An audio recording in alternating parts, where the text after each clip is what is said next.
Moi, mon défi pour 2026, c'était vraiment de pouvoir mettre en place des temps de repos. Je me suis rendu compte que je savais pas me reposer, je savais pas mettre en place du repos, anticiper mes congés par exemple, anticiper une demi-journée de repos. Je savais pas du tout le faire. Et j'animais des ateliers, j'étais tout le temps en face à face avec du public pour des entretiens, des conseils, etc. Et en fait, ce sont des activités qui sont très, très énergivores. Et je me suis pas rendu compte avec le temps qui passe, la première année commence en septembre, tout va bien.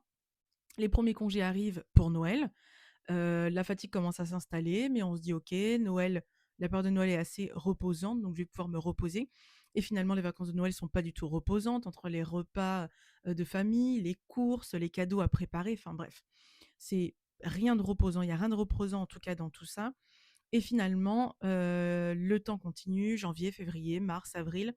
En mai, il y a quelques ponts, mais finalement, est-ce que c'est assez reposant? Juin arrive, juillet aussi, et là, le corps commence à craquer. Et je me suis rendu compte qu'en réalité, ne pas avoir de repos euh, finit par se traduire par un manque de productivité, par un manque d'efficacité.